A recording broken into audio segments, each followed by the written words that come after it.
안녕하세요. 해주가 진행의 박진영입니다. 어느덧 7월이 됐습니다. 2018년 상반기도 다 끝나고 이제 본격적으로 하반기가 시작이 됐는데요.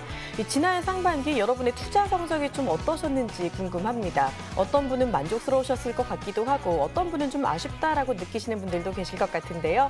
자, 이제 올해 하반기가 시작이 됐잖아요. 그런 만큼 남은 올 한 해 조금 더 화려한 투자 성적을 저희가 올려드리기 위해서 오늘도 해주가 정말 알찬 시간 준비했습니다. 저희와 오늘도 끝까지 함께 해주시길 바랄게요. 자, 여러분의 투자에 조금 더 도움이 되어드리기 위해서 저희가 해주가 홈페이지를 준비했습니다. 홈페이지 참여 방법 화면으로 안내해드리도록 하겠습니다. 자, 먼저 포털 사이트에 해주가를 검색해 주시고 홈페이지에 들어가 주세요. 들어가시면은 포털 사이트에 우리 해주가 전문가들의 사진이 나오고요. 사진을 클릭하고 들어가시면 전문가의 이력이 나옵니다. 자, 이력 밑을 보시면요. 그 아래에 무료 채팅방 들어갈 수 있는 입장 버튼이 있고요. 그리고 라이브 방송 들어갈 수 있는 버튼도 있습니다. 소통 원하시는 분들 이 부분 바로바로 이용해 주시면 되겠고요. 자, 그리고 홈페이지 상단에 보시면은 방송 다시 보기 버튼이 있습니다. 클릭하고 들어가시면 저희 해주가에서 했던 방송들이 쭉 나오는데요. 강의 복습하고 싶으신 분, 혹시 본 방송 놓치신 분들 방송 다시 보기 이용해 주시면 되겠습니다. 여러분을 위한 홈페이지니까요. 많이 들어가셔서 마음껏 즐겨주시길 바랍니다. 자, 이제 본격적으로 해주가 준비를 해볼 텐데요. 자, 오늘은 저희가 해외 선물에 대한 알찬 이야기 듣는 시간 준비했습니다. 어떤 분과 함께할지 궁금하시죠? 화면으로 먼저 만나볼게요.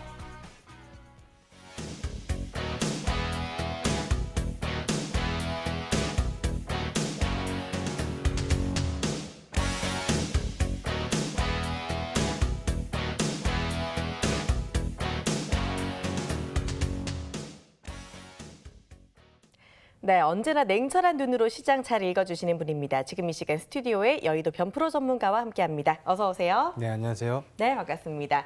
자, 매 시간 저희에게 좀 날카로운 이야기로 좀 들려주시잖아요. 오늘은 좀 어떤 강의 준비해 주셨는지 궁금한데 간단하게 소개 부탁드릴게요. 예, 오늘은 그 소 제목으로 두 가지 정도 이제 준비를 해봤는데 첫 번째는 이제 매매 원칙. 그래서 이제 신법에 해당되겠죠. 그래서 매매 원칙에 대한 부분을 좀 말씀드리려고 하고. 두 번째는 최근에 이제 시장 변동성이 커졌습니다. 그래서 일반적인 거래 환경에서 좀 지금 달라진 모습을 보여지고 있는데 이러한 어떤 변동성 확대 또 변동성 축소장에서 우리가 어떤 식으로 거래를 유연하게 이렇게 변경해서 대처해야 되는지에 대한 부분을 준비를 해봤습니다. 네, 오늘 또 여러 가지 변동하는 시장에 대한 대처 방법 가지고 오셨다고 하니까 오늘 강의도 많이 기대해 주시면 좋겠습니다. 자, 그리고 또 해주가의 깨알 재미죠. 퀴즈를 저희가 또 놓칠 수가 없습니다. 자, 오늘도 퀴즈 준비가 되어 있는데요. 참여 방법은요. 잠시 후 나간 퀴즈에 대한 정답 아시는 분은 013-3366-8288번으로 문자 주시면 됩니다. 정말 간단한데요. 자, 문자를 통해 정답을 맞추신 분들 중에 딱 10분을 선정해서 우리 여의도 변프로 전문가의 유료 방송 3일 체험권을 선물로 드립니다. 정말 좋은 기회니까 놓치지 마시고 이 시간 꼭 함께해 주시길 바랄게요. 바로 퀴즈 들어보도록 하겠습니다. 전문가님 퀴즈 주시죠. 네, 오늘의 문자 퀴즈입니다. 오늘 사실 오전 아시아장에서 중국 증시가 꽤 큰 폭의 하락을 했는데 그래서 제가 중국 관련 퀴즈를 준비를 해봤고요. 다음 중 중국 주식이 아닌 것은 1번 바이두, 2번 공상은행, 그리고 3번 테슬라. 그래서 정답을 아시는 분은 적극적으로 문자 참여를 하셔서 변프로의 유료 방송 체험권을 꼭 획득하시길 바랍니다. 네, 좋습니다. 정답 아시는 분은 바로 보내주시고요. 혹시 모르시는 분들 방송 중간중간에 저희가 힌트 드릴 예정이니까 너무 겁먹지 마시고 저희와 끝까지 함께해 주시길 바랄게요. 자, 이제 본격적으로 강의 들어보도록 하겠습니다. 채널 고정해 주세요.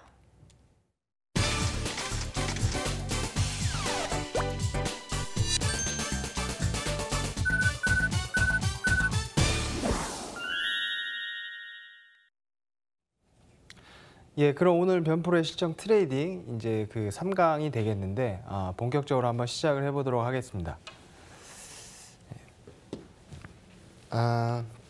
제가 오늘 원칙과 변동성 이렇게 해서 타이틀을 정해봤는데 다음으로 바로 넘어가시죠.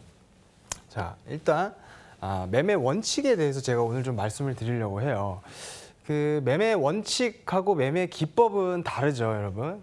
매매 기법이라고 하면은 정말 다양한 것들이 있겠죠. 뭐 기술적 분석도 될 수 있을 것이고, 뭐 펀더멘탈 분석, 아니면 뭐 추세선, 제가 좋아하는 추세선, 추세대, 혹은 뭐 많은 RSI나 스토캐스틱, MACD 이런 보조 지표들도 해당이 될 수 있는 것들. 그래서 그런 것들을 이용해서 우리가 거래를 하는 거를 이제 매매 기법이라고 말을 한다면, 이 매매 원칙은 사실은 비슷하지만 다릅니다. 그리고 제가 생각했을 때 사실 기법보다 더 중요한 게 제가 지금 오늘 말씀드리려고 하는 이 매매 원칙에 해당된다.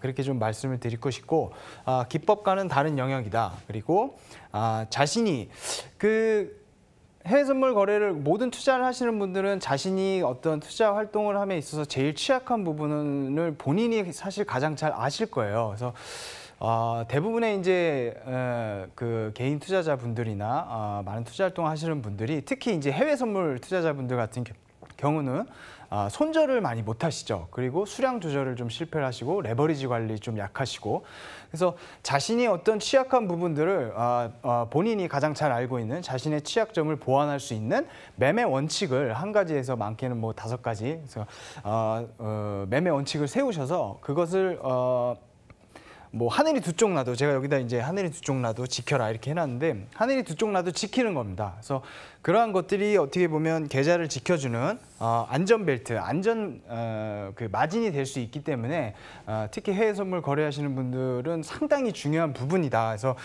요거를 꼭 이제 매매 원칙을, 자신만의 매매 원칙을 세우셔서 거래에 임하셔야 되는데, 사실은 이게 많이 없으신 분들이 거의 대다수 분들이세요. 그래서 매매 기법, 요거는 사실은 많이들 자신만의 매매 기법은 가지고 계시죠. 뭐 예를 들어서 뭐 추세 지지라든지 저항이라든지 아니면 뭐 MACD라든지 오실레이터 이런 것들이 있을 때 진입하고 뭐 여기서 익절하고 청산한다, 이런 것들에 대한 전략을 가지고 계시는데, 사실 요게 없으신 분들이 굉장히 많으십니다.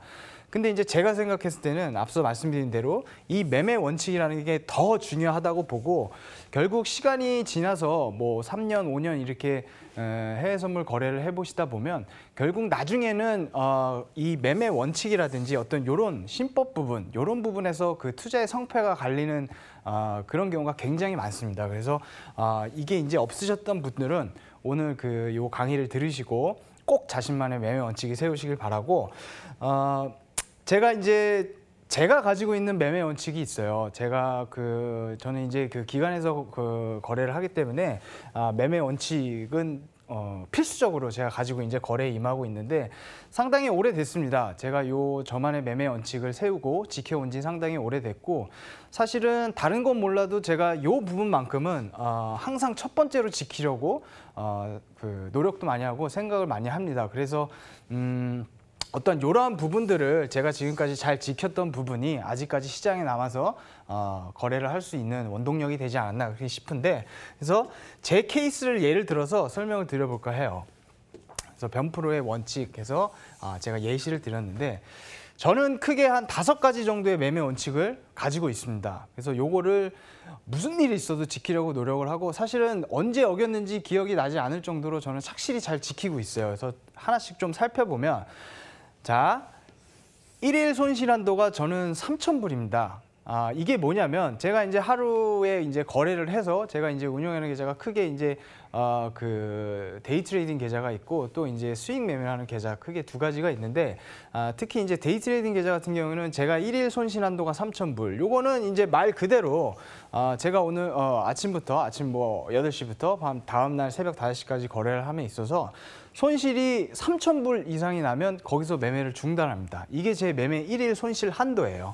그래서 요거가 제 첫 번째 원칙이고, 그리고 요거와 별도로 좀 비슷하지만 매월 손실 한도가 있어요. 매월 손실 한도는 공 하나가 더 붙죠. 여기서 3만 불입니다. 요거는 무슨 말이냐면, 제가 1일 손실 한도가 3,000불이죠. 3,000불인데 예를 들어서 6월 1일 날 제가 매매를 스타트를 딱 했습니다. 그래서 6월 1일부터 10일까지 매매를 해서 매일 1일 손실 한도를 터치를 했다고 치자고요. 그러면 3,000불 곱하기 10일이 되니까 이제 3만 불이 되겠죠. 6월 1일부터 6월 10일까지 매일 손실이 났다고 가정하면, 그러면 6월 10일 날 매달 손실 한도 3만 불을 터치하게 되기 때문에 6월 11일부터 31일까지는 매매를 안 합니다. 매매를 못 해요, 저는.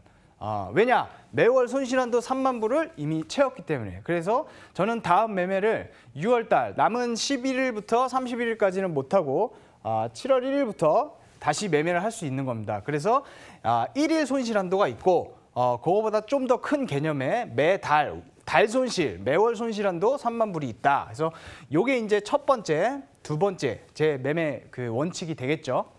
그리고 세 번째는 제가 개인적으로 가장 어떤 그 해외 선물 거래하는 데 있어서 혜택을 많이 봤다고 말씀드려야 될까요? 가장 많이 도움이 됐던 원칙은 사실 이 세 번째입니다. 이게 뭐냐면 3거래일 연속 손실 시 뒤에 2거래일은 휴식한다. 사실 그래요. 많은 분들이 이제 해외 선물 거래하는 데 있어서 그 실패하시는 분들의 케이스를 보면 이제 손실이 나시죠. 손실이 나면 그 사람인지라 사실은 좀 그 뭐라 그래야 될까요? 좀 불안하기 시작합니다. 그러면서 자꾸 내가 어제 봤던 손실을 오늘 만회해야 될 것 같고, 그렇기 때문에 수량을 뭐 일반적으로 5개씩 들어가던 걸 10개로 들어간다거나, 아니면 마음이 조급해져서 진입하면 안 되는 자리에 진입을 한다거나, 그렇게 되면 악순환이 계속해서 발생이 되거든요. 그래서 그걸 막아주는 게 어떻게 보면 이 3번 매매 원칙에 해당하는데, 저는 3거래일 연속 손실이 얼마가 났든 간에 하루에 10불이 났든 20불이 났든 간에 3거래일 연속 손실 마감하면 그 뒤 2거래일은 매매를 하지 않고 그냥 시장을 봅니다. 그러면 참 신기하게도요. 물론 제가 3거래일 연속 손실 나는 경우도 많지만 이 3거래일 연속 손실이 나고 뒤에 이틀을 쉬고 이제 시장을 가만히 쳐다보면요, 굉장히 객관적으로 접근이 가능해져요. 그리고 안 보이던 차트라든지 안 보이던 시장이 그렇게 잘 보일 수가 없습니다. 이 거래일 동안. 그래서 어떻게 보면 3거래일 정도 연속 손실이 나면 우리가 이제 멘탈이라고 흔히들 이제 얘기를 하는데, 멘탈이 좀 손실이 오죠. 멘탈 손실. 뭐 멘탈 붕괴 이런 말씀도 많이 하시는데, 그 붕괴된 멘탈을 이 거래일 동안 회복을 한다. 그렇게 좀 생각하시면 될 것 같아요. 그래서 제가 이제 5가지 오늘 준비를 해왔지만, 특히 이 3번 제가 지금 말씀드리는 요거는 꼭 한번 해보십시오.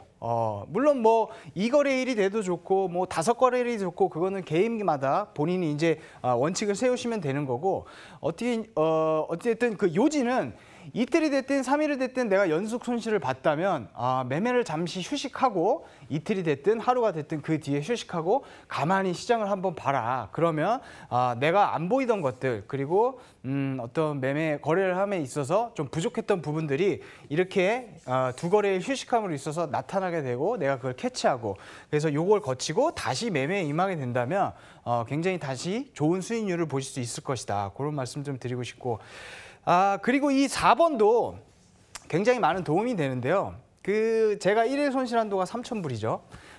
반대로 1일 수익 한도는 없습니다. 사실은 수익은 제가 3,000불 이상 났다고 해서 거기서 그만두는 게 아니고, 계속해서 이제 수익이 났을 때는 매매를 적극적으로 하는데, 요것도 굉장히 좋은 매매 원칙인 것 같아요. 요게 뭐냐면, 자, 매일 3,000불 이상 수익이 났을 때 최고의 수익으로부터 마이너스 50% 손실 시 매매를 중단한다.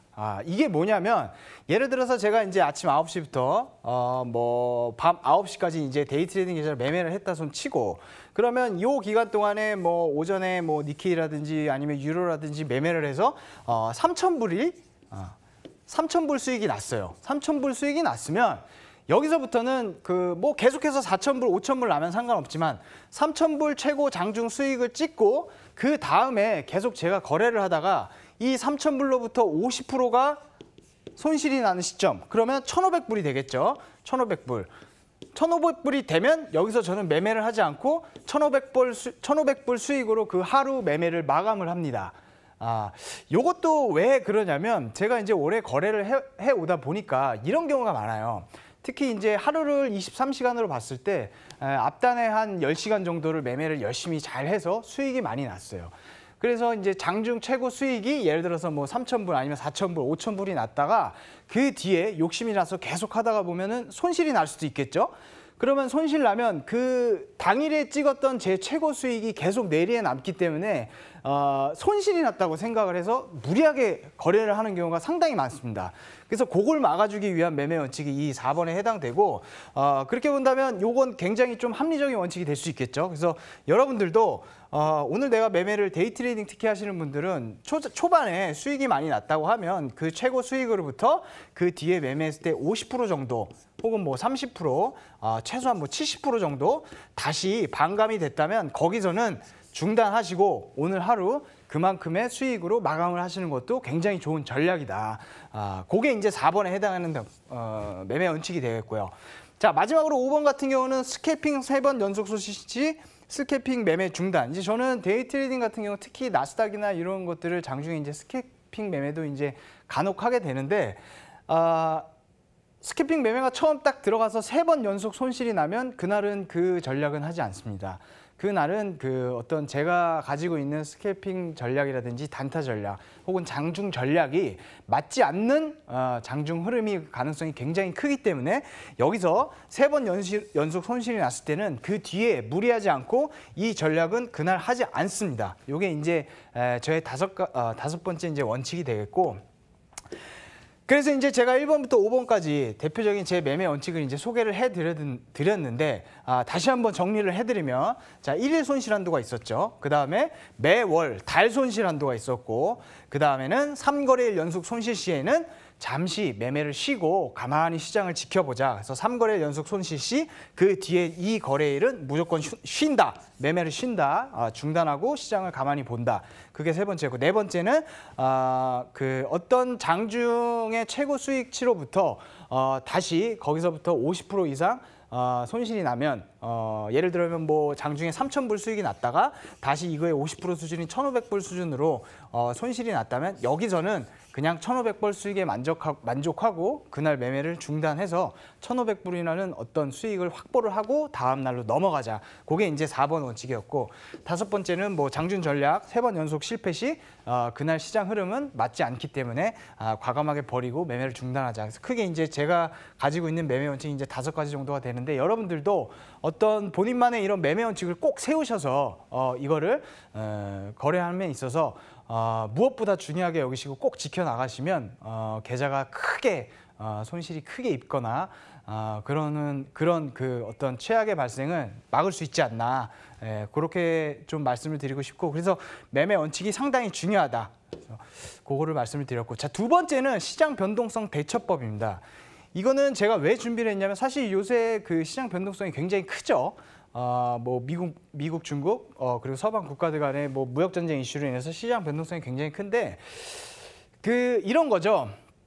그 각 종목마다 어떤 그 종목이 가지는 변동성이라는 게 있습니다. 평균 변동성. 그런데 이 변동성이 1년 내내 유지가 되는 게 아니고 어떤 이슈에 따라서 이 변동성이 확대가 됐다가 혹은 평균 변동성에서 축소가 됐다가 이런 어떤 확대와 축소를 순환하는 이런 모습을 보이게 되는데 그 시장 변동성이 변하면 거기에 맞게 나의 전략도 조금씩 유연하게 수정을 하셔야 돼요. 그게 무슨 말이냐.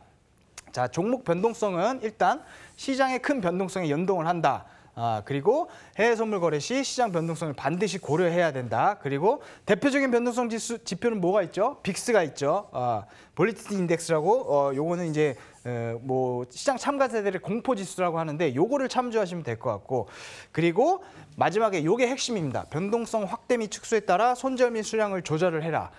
그러니까 예를 들면 이런 겁니다. 내가 평소에 예를 들어서 1,000만 원 가지고 매매하는 투자자고 그리고 예를 들어서 유로를 5계약을 가지고 매매를 하는 사람이다. 그리고 그러면 자 예를 제가 들어볼게요. 내가 유로를 5계약을 가지고 매매를 하는 사람이고 보통 내 가격 손절은 예를 들어서 20틱을 기준으로 나는 매매를 하는 사람이에요. 그러면 이 말은 무엇이냐? 내가 장중에 핸들링하는 계약 수는 5개. 그다음에 그리고 내가 진입한 단가로부터 내가 손절을 하는 가격 손절 라인은 20틱이라는 거죠. 자, 그러면 이게 평균적인 일반 변동성에서의 내 매매 전략입니다. 그러면 변동성이 예를 들어서 확대가 됐다. 그러면 유로 같은 경우가 평소에 뭐 이런 변동폭을 보이다가 변동성이 확대가 되면 이렇게 변하겠죠. 자, 이렇게 변하게 되면 요것도 같이 여기에 연동해서 변해야 된다는 겁니다. 근데 이렇게 안 하시는 분들이 거의 대다수 분들이세요. 자, 어떻게 제어를 해야 되냐? 변동성이 지금 얘가 1배고 2배로 치면 2배로 확대가 됐다고 예를 들어보자고요. 그러면 유로가 5계약이죠. 계산하기 쉽게 4계약으로 하겠습니다. 4계약. 그러면 변동성이 이렇게 확대가 됐다면 4계약을 하시던 거를 2계약으로 줄이십시오. 2배로 확대가 됐으니까 그 대신에 20틱의 가격 손절을 줬던 것을 얘를 2배가 됐으니까 40틱으로 대신에 넓히세요. 왜 그러냐면 변동성이 크다는 거는 그 상승 쪽으로도 평소에 2배가량 올라갈 수 있지만 하락 쪽으로도 밑에 쪽으로 예를 들어서 뭐 하루에 평균 위로 10계단, 밑으로 10계단 움직인다고 하면 변동성이 2배가 됐다는 거는 위로도 20계단, 밑으로도 20계단으로 갈 수 있는 폭을 가졌다는 거거든요. 그렇기 때문에 만약에 이런 장에서 시장 변동성이 이렇게 변했는데 기존처럼 뭐 유로 4계약 그리고 가격 손절 20틱을 하신다면 이렇게 되겠죠. 이렇게 손절 라인이 평소에 이렇게 갖고 계시다면 이거 다 계속 손절만 나가게 되세요. 변동성이 변했기 때문에. 그러면 이 손절 가격을 버틸려면 자연스럽게 얘가 40틱으로 늘어나야 되고 가격 손절 라인이 대신에 이 리스크를 뭘로 커버해라? 계약수로 커버하시는 거예요. 계약수로. 4계약이 아니라 2계약만 하시는 거죠. 그래서 이런 식으로 어떤 시장 변동성을 보고 연동시켜서 전략, 그러니까 이제 전략이라고 하면 그 수량과 이제 그 어떤 손절 폭이 되겠죠.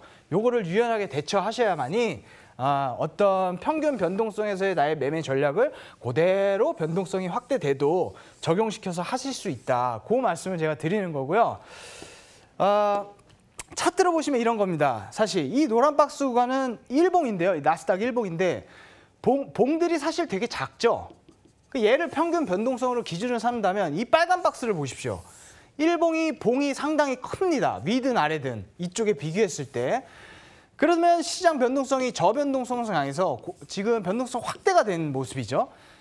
이럴 때는 여기서 예를 들어서 내가 4계약을 하고 가격 손절을 20틱으로 잡았다면 이 시장 상황에서 적응하기 위해서는 가격 손절을 40틱으로 늘리시고 대신에 여기서 수반되는 리스크를 이 계약수 4계약을 줄임으로써 2계약으로 줄임으로써 어떤 똑같은 효과를 가져오는 변동성 확대장에서도 그런 식으로 전략을 가져가셔야 된다. 그래서 이런 말씀을 좀 드리고 싶고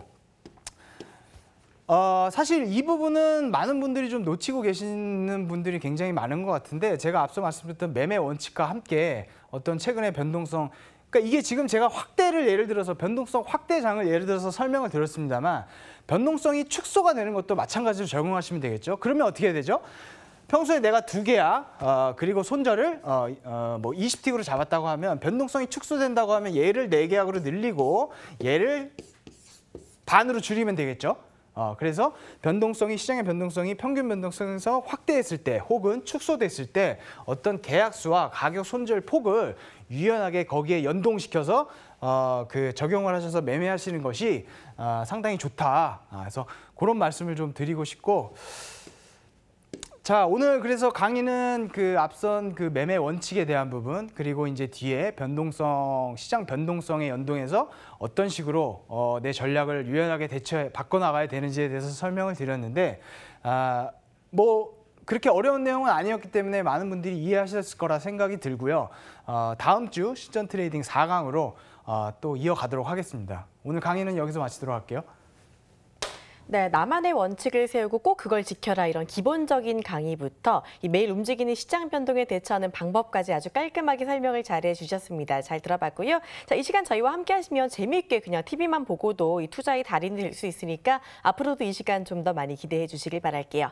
자, 그리고 지금쯤 한번 다시 많은 분들의 관심을 받고 있는 퀴즈 다시 한번 짚어보도록 하겠습니다. 자, 전문가님 퀴즈 내주시면서 이번에는 힌트까지 같이 부탁드릴게요. 네, 오늘의 문자 퀴즈입니다. 보기 중 중국 주식이 아닌 것은 1번 바이두, 그리고 2번 공상은행, 3번 테슬라. 제가 항상 같은 번호를 항상 답으로 제가 해서 문제를 내드리는데 한 가지는 미국의 전기차 주식이죠. 그래서 많은 분들이 아실 겁니다. 그래서 정답을 아시는 분들은 꼭 문자 참여를 적극적으로 하셔서 꼭 그 변프로가 제공하는 서비스를 꼭 받아보시기 바랍니다. 네, 좋습니다. 퀴즈에도 꼭 원칙이 있으신 것 같아요. 이 번호로 오늘 또 답이라고 말씀해 주셨고, 자, 유료방송 3일 체험권 받아보시면요. 정말 바로바로 매매할 때 도움되는 꿀팁 전달받을 수 있다고 하니까 지금 이 시간 꼭 기회 잡아주시길 바랄게요. 저희는 잠시 후에 실시간 시장 이야기로 돌아오도록 하겠습니다.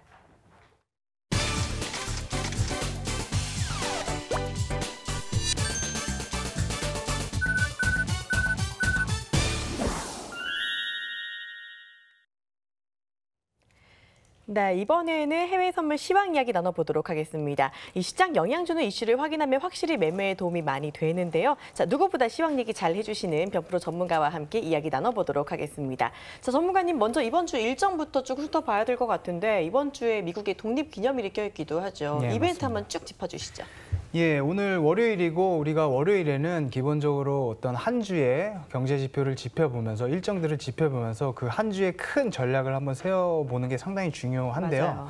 그래서 오늘 말씀하신 것처럼 그 주 중반에 그 미국 인디펜던스 데이가 있죠. 독립기념일이 있어서 수요일은 미국장이 휴장을 합니다. 그래서 네. 수요일을 기점으로 그 오늘하고 내일 중요한 지표가 한 가지 있고 또 주 후반에 이제 상당히 중요한 지표가 있는데 사실 오늘 월요일부터 좀 짚어보면 오전에 이제 중국의 차이신 제조업 PMI가 발표가 됐었죠. 그래서 이거를 좀 보시면 뭐 예상치 51.1, 전달치 51.1이었지만 51 수준으로 이제 소폭 좀 안 좋게 네. 나왔었고 방금 전에 발표가 됐죠. 미국 ISM 제조업 PMI가 발표가 됐는데 60.2로 발표가 됐네요. 저도 지금 봤는데 이 네. 결과치를 사실 60.2면은 굉장히 좋게 나온 거거든요. 그렇죠. 예, 60 이상으로 나왔다는 거는 굉장히 좀 우리가 봐야 될 이제 그 결과값이라고 보여지고 그래서 오늘 그러니까 주 초반에 사실 가장 중요한 지표는 방금 전 발표됐던 ISM 제조업 PMI가 굉장히 중요했었고요. 그 내일로 넘어가면 영국의 건설 PMI라든지 아니면 유럽의 유로존 소매 매출 이런 것들이 좀 중요하게 작용할 것으로 보이고요. 유럽장에서는. 그리고 그 오후에 미국장으로 넘어가면 내일은 이제 미국 현물장 같은 경우 조기 폐장을 합니다. 네, 맞습니다. 그래서 조기 폐장을 하지만 경제 지표들은 발표가 되는데 어떤 그 미국의 5월 공장 수주, 내구재 수주 이런 것들이 이제 발표가 되는데 사실 요것보다는 많은 분들이 요걸 놓치시는 게 있는데 미국의 내일 국내 자동차 판매가 발표가 돼요. 네. 근데 이제 자동차 판매, 국내 그 트럭 판매, 이제 픽업 트럭이라고 하죠. 네. 미국은 이제 픽업 트럭이 굉장히 많이 발달한 나라인데 딱덩이가 넓고 그렇기 때문에 그렇죠. 근데 미국 자동차 판매 같은 경우는 그 GDP의 70% 이상을 차지하는 미국 산업 특성상 굉장히 소비 부분에 있어서 굉장히 중요한 지표로 그 받아들이는 경우가 상당히 많습니다. 그래서 네. 내일 같은 경우는 공장 수주와 내구재 수주도 중요하지만 요 어떤 그 국내 자동차 판매 요것도 네. 한번 꼭 눈여겨 보시라. 엄청 늦게 발표가 되네요. 4시 예, 30분. 예, 맞습니다. 그리고 시간이 이게 픽스된 시간이 아니라 사실은 자기 마음대로 발표가 그래요? 돼요. 그래서 요거를 좀 보시면 대략적인 시간이라고. 대략적인 시간으로 내일 새벽에 이제 발표가 된다고 보시면 네. 될 것 같고 그다음에 이제 7월 4일 이제 오전으로 넘어가면 중국의 차이신 서비스업 PMI 네. 오늘 발표된 거는 그 제조업 제조업 PMI였고요. 차이신 서비스업 PMI를 좀 눈여겨보실 만하고 그다음에 유로존 서비스 영국의 서비스업 PMI와 유로존의 서비스업 PMI. 사실 영국 같은 경우는 지난주와 오늘 발표된 지표들이 그래도 어떤 경기 지표에서 보면 바닥을 찍고 좀 반등하는 측면이 좀 보여서 파운드가 계속해서 단기적으로는 강세를 보이고 있는데 네. 그런 부분들이 좀 유지가 될지 이런 어떤 상승 모멘텀 이런 지표들을 통해서 상승 모멘텀이 시장에 유입이 될지 그거를 좀 짚어보면 좋을 것 같고 그다음에 말씀드린 대로 수요일은 미국장이 그 휴장입니다. 휴장이기 때문에 사실은 수요일, 그러니까 내일 사실 새벽부터 해서는 시장의 거래량이 많이 줄 거예요. 네. 그래서 그렇게 해서 수요일까지 좀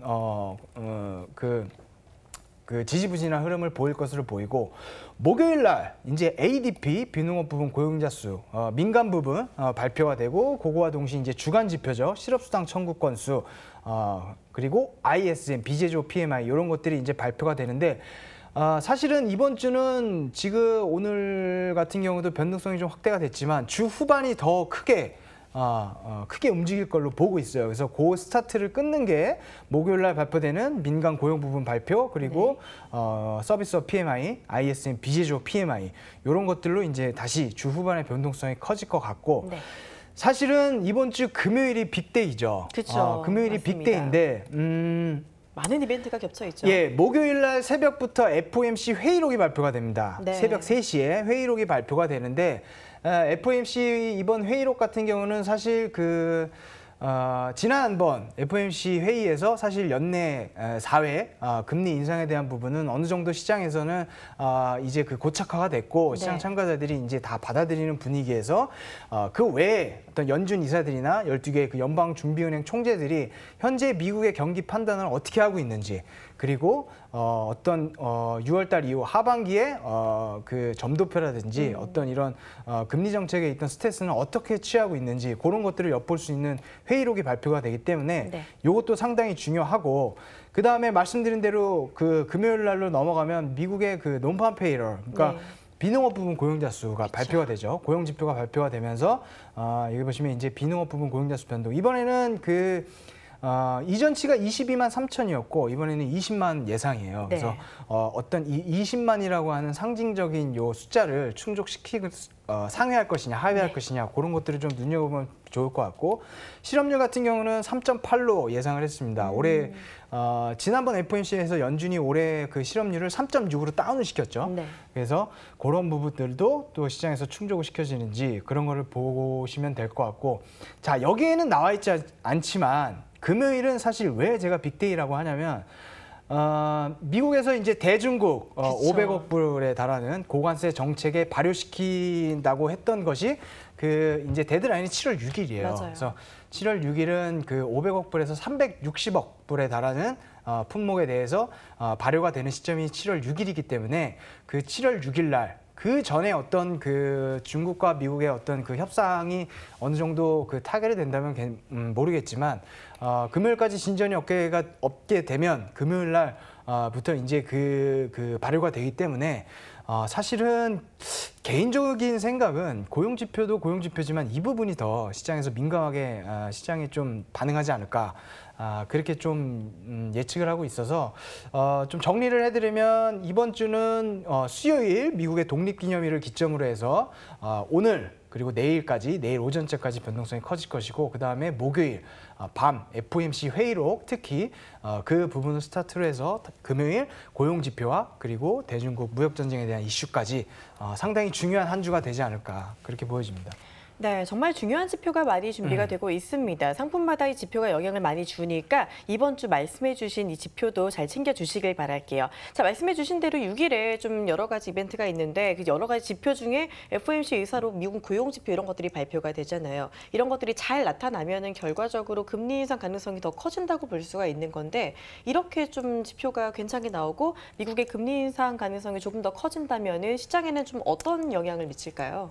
사실은 고용 지표가 이번에 좋게 나온다고 해도 어떤 금리 인상에 대한 이슈는 제가 이제 지난번에 FOMC 회의 이후에 제가 정리해드린 것처럼 사실은 9월까지는 어떤 미국의 통화정책 회의는 시장에 영향을 주는 파워 자체가 미미할 겁니다. 왜 그러냐면 어찌됐든 지난번 회의에서 제롬 파월 이사가 연내 4회 금리 인상에 대한 부분은 어느 정도 못을 박았기 때문에 여기서 사실은 모르겠어요. 굉장히 안 좋게 나오고 무역전쟁 이슈가 어떤 극에 달한다고 하면 되려 4회로 어떤 못을 박았던 것이 좀 흔들릴 수는 있겠죠. 네. 근데 이제 금리 인상을 4회에서 5회를 한다? 고용지표가 좋게 나왔다고 5회로 한다? 그거는 사실은 좀 오버액션 같고요. 그래서 말씀드린 대로 고용지표가 발표되는 금요일에는 시장 변동성이 커질 수 있지만 그걸로 인해서 어떤 시장의 어떤 기본적인 모멘텀 자체가 크게 변할 가능성은 희박하다. 그렇게 좀 정리를 할 수 있을 것 같습니다. 네, 이렇게 이번 주 일정 정리를 해봤습니다. 자, 이번에는요, 해외 선물 궁금증 해결하는 시간 가져가 볼 텐데요. 어디서도 못 듣는 질문들 저희가 속 시원하게 답변해 드릴 테니까 함께해 주시길 바랄게요. 어떤 질문 들어와 있는지 화면으로 먼저 만나볼게요. 무역 분쟁 때문에 전 세계 금융시장이 난리인 것 같은데요. 영향을 안 받는 해외 선물 종목은 없는 걸까요? 가장 영향을 많이 받는 종목, 아닌 종목 알려주세요. 네, 말씀해주신 대로 이 오는 6일에 미국과 중국의 양국 관세 발효가 좀 시작이 되는 날입니다. 자, 이에 오늘 사실 코스피와 코스닥이 급락하기도 했었잖아요. 여러 가지 세계적으로 좀 시장이 많은 영향을 받고 있는 모양인데 이런 미중 무역 관세 이슈가 해외 시장에 어떤 좀 영향을 줄지 궁금하거든요.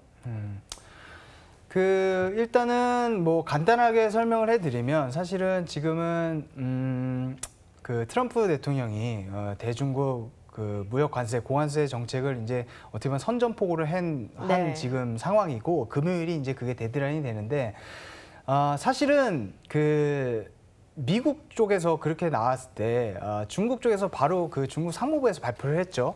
보복 관세 검토하고 네. 있고 강력하게 보복 대응하겠다. 그쵸. 그렇기 때문에 사실은 이거는 그 제가 예전에 2002년도 그 부시 행정부 때 세이프가드와 상당히 비슷한 측면이 있다고 했는데 그 당시 어떤 역사적인 그 부분을 좀 이렇게 옮겨서 말씀을 드려보면 사실은 이건 승자가 없는 게임입니다. 그래서 트럼프도 지금 강력하게 그 맞서고 있지만 네. 미국 쪽에서도 상당히 그 중국 아니면 이제 유럽도 얼마 전에 이제 미국에서 그 유럽 자동차에 대한 고관세 환율을 적용하겠다고 하니 유럽 쪽에서도 보복 대응을 하겠다고 나왔는데 그렇죠. 이렇게 되면 사실 승자가 없는 게임이 손해죠. 돼버려요. 모두가 서로가 손해니까. 피를 흘리는 게임이라는 네. 거를 모두가 알고 있습니다. 그렇다고 해도 이게 이제 극으로 치닫게 된다면 당연히 경기 둔화로 이어질 가능성이 다분하죠. 특히 그렇죠. 이제 지금 중국하고 지금 이제 그 질문 자체가 민감하게 반응하는 종목이 무엇이나요? 이렇게 네. 말씀을 드렸는데 거기에 포커스를 맞춰서 말씀을 드리면 사실 시장이나 어떤 그 시장 참가자들이 예상하기로는 미국하고 중국하고 단순히 어떤 무역 전쟁 이슈가 발발을 했을 때 사실 중국 쪽의 피해를 더 크게 예상하는 사람들이 굉장히 많습니다. 그 무역 어떤 그 규모나 이런 측면에서 봐도 중국 쪽에서 어떤 미국에 수출하는 그런 부분들에 대해서 어떤 제한이 걸리게 되면 이것이 바로 중국 실물 경제에 불이 붙을 수가 있고 그렇게 되면 어떤 중국 경제, 실물 경제의 둔화로 이어지겠다. 그렇기 때문에 오늘도 사실 그 상해 종합주가 지수나 아니면 차이나 A50 선물 기준으로 차이나 A50은 오늘 5%가 넘게 하락을 했거든요. 많이 빠졌네요. 그래서 굉장히 많이 하락했는데 이런 부분들을 시장에서 지금 여실히 반영을 하고 있지 않나 그렇게 보여지고 그렇다고 본다면 사실 가장 취약한 가장 어떤 민감하게 움직이는 종목은 중국 증시가 되겠죠. 네. 예를 들어서 뭐 상해 종합 지수나 아니면 방금 언급해드렸던 차이나 A50 같은 경우 네. 이런 것들이 사실 변동성을 가장 민감하게 크게 확대가 돼서 움직일 가능성이 있어 보이고 중국하고 미국이 지금 사실은 양국 간에서 지금 무역 전쟁을 일으키고 있지만 그 시장 종목들, 시장 참가하시는 분들은 사실 좀 갸우뚱한 부분들이 있을 거예요. 그게 뭐냐면 중국은 지금 연일 하락을 하고 있죠. 네. 연일 하락하고 있는데 사실 미국은 생각보다 안 빠져요. 그렇죠. 맞아요. 생각보다 안 빠지고 있죠. 네. 그리고 안전자산 같은 경우, 그렇죠. 특히 채권이나 엔, 골드 이런 것들이 사실 크게 힘을 받지 못하고 있습니다. 맞아요. 이게 왜 그러냐면 제가 방금 전에 말씀드렸던 그 부분이 그대로 지금 그 해외 선물 시장에 적용이 되고 있는 거예요. 미국은 사실은 경기가 좋죠, 지금. 그렇죠. 예, 고용 시장뿐만 아니라 어떤 그 소비 섹터 그리고 지난주에 발표됐던 근원 물가 같은 경우도 2.0을 찍었거든요. 네. 그래서 연준이 목표치로 하는 그런 부분들을 계속해서 달성해 가고 있기 때문에 어떤 이런 그 경기 펀더멘탈 부분 그 어떤 질이라고 표현해야 될까요? 그런 부분에서는 미국은 어떻게든 무역 전쟁 이슈가 발발해도 그거를 견고하게 버틸 만한 경기 상황이 되기 때문에 상대적으로 중국에 비해서 지금 변동성이 덜 확대되는 측면에 있다. 그리고 안전자산 같은 경우도 아직까지는 그런 측면도 지금 저기를 하고 있는 게 트럼프가 지금까지 그 취임 이후에 해왔던 어떤 그 정치적인 패턴을 보면 일단은 제가 이렇게 말씀드리면 좀 어떻게 저기 하지만 소위 이제 그 판을 벌리죠, 처음에. 그쵸. 그 일을 키웁니다, 본인이. 그리고 나서 시장에서 어떤 그런 측면들을 굉장히 민감하게 그게 치닫는 순간에 가면 본인이 그걸 또 해결을 하죠. 협상을 하고. 약간 영웅 심리 같은 예, 그런 게 좀 그러면서 있는 것 어떤 같아요. 그 공을 자신한테 돌리는. 맞아요. 그래서 지금 11월에 중간 선거가 있기 때문에 어느 정도 지금 그러한 어떤 정치 패턴을 보일 가능성이 있지만 말씀드린 대로 어떤 이 무역 전쟁 이슈가 본격적으로 발발이 되면 모두가 지금 피해가 커지는 그쵸.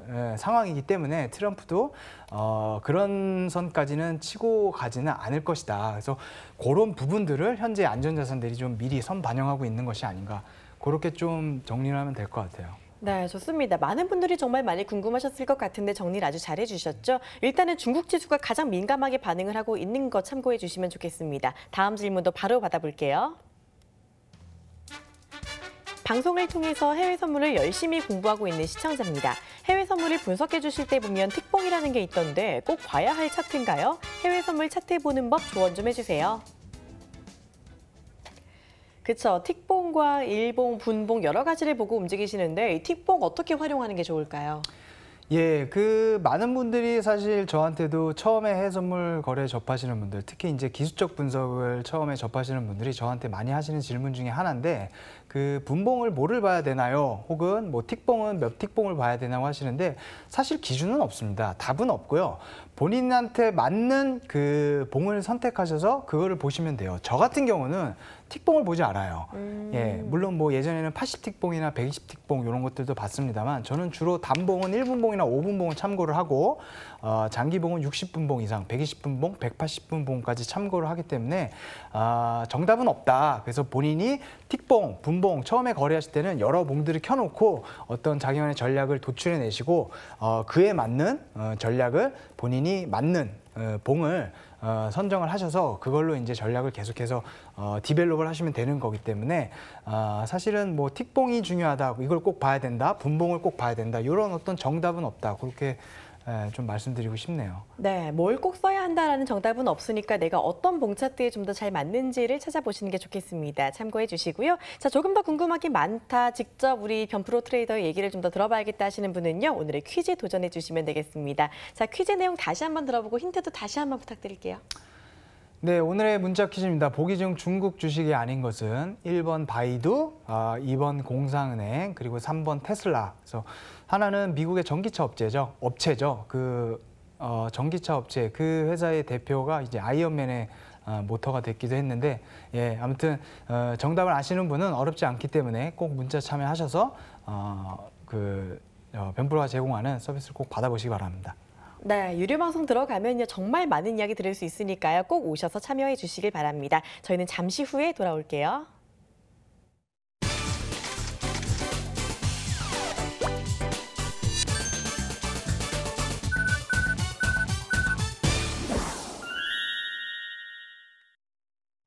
네, 지금 이 시간 실시간으로 리딩해 보도록 하겠습니다. 먼저 보시고 싶으신 종목 있으시면 먼저 말씀해 주세요. 예, 일단 뭐 지수를 한번 봐야겠죠. 네. 그래도 S&P를 한번 볼 텐데. 좋습니다. 자, S&P 5분 차트입니다. 자, 지금 말씀드렸다시피 물론 방금 전에 발표했던 ISM 제조업 지표가 좋게 나온 측면이 지금 반영이 된 것 같긴 하지만 중국이랑은 사뭇 분위기가 다르죠. 네, 맞아요. 그래서 요새 패턴이 이렇습니다. 아시아장에서 중국 증시를 필두로 해서 어떤 그 시간 외에서 하락을 했다가 미국장에서 다시 변동성을 축소하는 요게 이제 계속 패턴이 반복이거든요. 그래서 네. 그러한 부분들이 오늘도 여실히 나타나고 있습니다. 하지만 그렇다고 해도 지금 어찌됐든 금요일 날 그 어떤 큰 이슈들을 앞두고 그 S&P 미국 증시가 위쪽으로 그 상승폭을 크게 가져갈 확률은 사실은 좀 그다지 크지 않아 보여요. 그래서 네. 기본 전략은 오늘 반등이 나올 시에 분할 매도 접근을 하시는 게 좀 유리해 보이실 텐데, 물론 S&P 같은 경우는 지금 연준에서 지난주에 실시한 2차 그 스트레스 테스트 에 대한 어떤 기대감, 그 은행주들의 배당이나 자사주 매입 이런 부분들에 대한 그 기대감이 섞여 있어서 제가 볼 때는 지금 나스닥보다는 조금 강한 것 같은데, 어쨌든 S&P를 기준으로 보면 지금 자 5분봉 기준으로 어떤 이 저항선 부근 이쪽에서 이은 2700 이걸로 좀 잡아보죠. 2720에서 22.5 부근 여기를 1차 매도 선으로 잡으시고 올라왔을 시에 매도를 하시면 장중에 그 매도 포인트가 좀 잡히지 않겠나 싶고, 그 위에는 지금 잡아보면 2728선하고 30선까지 보입니다. 그래서 기다리셨다가 현재는 지금 계속해서 단기 추세가 위쪽으로 올라오고 있기 때문에 이 부분 2720, 2722 부분 1차 매도, 그 다음에 2차 매도는 2728, 2730선을 2차 매도로 잡고 분할 매도로 접근하시면 장중에 어떤 그 반등시 그 매도 전략이 좀 유효해 보이지 않나, 그렇게 좀 보여집니다. 네, S&P 지난주에도 큰 그림으로 반등 시 매도 전략 주셨고 정확하게 맞아떨어지는 모습 나타났는데요. 자, 오늘도 S&P 반등 시 분할 매도 전략 주셨습니다. 기준점 참고해 주시고 하나만 더 간단하게 볼까요? 어떤가 볼까요, 지금? 예, 그 유로를 볼까요? 네, 좋습니다. 유로도 지난주에 이제 95선 터치하고 달러 강세가 그런 만큼 좀 내려가고 있는 상황인데 유로는 어떻게 보는 게 좋을까요? 자, 일단 이제 이게 유로 일봉 차트인데요. 네. 일봉 차트를 보시면 그 지난주 금요일 날 그 어떤 이 저점 부분 1.16 부분에서 강하게 반등했던 것을 오늘 일봉상 강하게 또 지금 그 매도 압력이 나오고 있습니다. 그래서 일봉으로 보시면 전일 나왔던 상승폭을 큰 일봉의 상승폭을 더 큰 음봉으로 지금 감싸고 있죠. 이렇게 되면 단기적으로 매도가 상당히 유리하다고 보고요. 그렇게 되면 얘 역시도 유로 같은 경우도 반등 시 매도 전략으로 가야 할 텐데, 자, 유로 FX를 잠시만요. 이쪽에 유로 FX 7월물이 아니라 9월물로 봐야겠죠. 그래서 요거를 봐야 될 텐데, 여기 보시면 단기 분봉도 하락 추세입니다. 그렇기 때문에 어떤 이런 부분들 1.16900선, 1.16800선에 오면 1차 매도로 접근해 보시는 것이 굉장히 유효하지 않겠나. 장중 대응 전략 그렇게 좀 가져가고 싶네요. 네, 좋습니다. 이렇게 저희가 이 시간에 항상 꼼꼼한 우리 변프로 전문가의 종목 이야기를 듣고 있고요. 또 워낙 정확하게 종목의 기준점을 맞춰주고 계십니다. 자, 그래서 많은 분들이 여의도 변프로의 투자를 직접 보고 싶다라는 이야기를 많이 해주셔서요. 자, 그래서 우리 전문가님이 앞으로 실제 모의 투자를 통해서 투자 결과를 방송으로 리얼하게 공개한다고 하는데, 자, 전문가님 일주일 동안 실제로 운영을 해주신다고요. 예, 그 제가 이제 오늘부터 해서 모의 투자 계좌를 통해서 그 일주일간의 어떤 장중 매매에만 국한될 것이 아니라 해외 선물도 충분히 수익 매매 또는 장기 투자가 가능하다는 걸 좀 보여드리고 싶어서 일주일 정도 텀을 두고 모의 계좌를 통해서 포트폴리오를 구성해서 혹은 단 종목으로 해서 그 이제 운영을 해볼 텐데요. 오늘부터 이제 시작을 해서 제가 종목 편입을 하고 다음 주에 그 종목에 대한 어떤 리뷰라든지 수익률이라든지 아니면 매매의 전략 이런 부분들을 좀 검토할 생각입니다. 네, 변프로가 매매하는 법을 직접 눈으로 볼 수 있다니 조금 더 기대가 되는데요. 자, 그럼 이번 주는 어떤 종목들로 좀 실전에 들어갈 생각이신지 미리 힌트 좀 주실게요. 예, 사실은 제가 방금 전에 말씀드렸다시피 지금 어떻게 보면 시장이 모든 자산 가격이 지금 다 하락을 하고 있어요. 그게 뭐냐? 네. 위험자산, 안전자산 할 것 없이 굉장히 모든 자산 가격에서 약세를 보이고 있는데, 그렇다면 여기서 취할 수 있는 포트폴리오 매매 구성 전략을 제가 좀 제시를 해보고 싶어요. 그렇게 되면 보통은 해외 선물은 방향성 매매만 생각하시는 분들이 계신데 안전자산 한 종목 그리고 위험자산 한 종목을 동시에 제가 매도를 할 겁니다. 그렇기 때문에 거기서 어떤 제가 이제 항상 그 수익보다는 손실 관리를 네. 첫 번째로 삼아야 된다고 하시는데, 이렇게 안전자산 하나, 위험자산 하나를 매도를 해두시게 되면 하나는 수익이 날 때 하나는 손실이 나겠죠. 근데 이제 지금 현재 시장 특성상 예를 들면 안전자산 같은 경우는 상품이라든지 지수 이런 것들을 장기적으로 중장기적으로 매도를 하고, 반대로 안전자산 같은 경우도 N이나 아니면 채권 이런 식으로 동시에 매도를 해서 포트폴리오를 구성하는 그런 전략을 좀 취해볼 생각입니다. 네, 지금 상당히 어려운 시장이잖아요. 이럴 때 프로는 어떻게 매매하는지 조금 더 궁금하실 텐데 안전자산과 위험자산 투트랙 매매 기대를 좀 더 해보도록 하겠습니다. 저희는 잠시 후에 돌아올게요.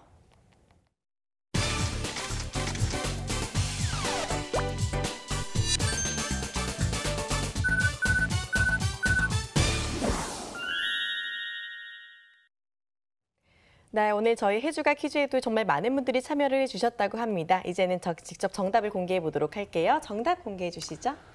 예, 오늘의 시청자 퀴즈 정답입니다. 다음 중 중국 주식이 아는 것은 그 3번 테슬라죠. 그래서 제가 항상 3번을 정답으로 넣어놔요. 맞아요. 그래서 많은 분들이 이제 시청하신 분들이면 어렵지 않게 맞추셨을 거라 생각이 들고 당첨되신 분들은 축하드립니다. 네, 오늘의 정답 3번 테슬라입니다. 다음 주에도 아마 이 번호가 답이 되지 않을까 생각이 드네요. 자, 정답 맞추신 10분의 당첨자 화면으로 먼저 만나볼게요.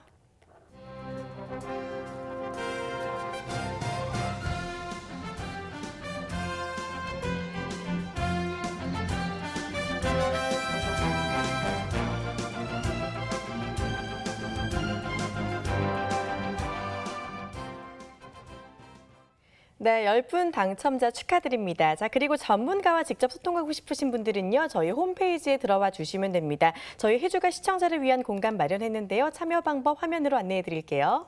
자, 먼저 포털 사이트에 해주가를 검색해 주시고 홈페이지에 들어가 주세요. 스크롤을 조금 내리시면은 우리 해주가 전문가들의 사진이 나오는데요. 사진을 클릭하고 들어가시면 전문가의 이력이 나오고 아래에 무료 채팅방 들어갈 수 있는 입장 버튼 그리고 라이브 방송 들어갈 수 있는 버튼 있습니다. 많이 이용해 주시길 바랄게요. 자, 지금까지 여의도 점프로 전문가와 함께했습니다. 고생 많으셨습니다. 예, 수고하셨습니다. 네, 저희는 여기서 인사드리겠습니다. 감사합니다.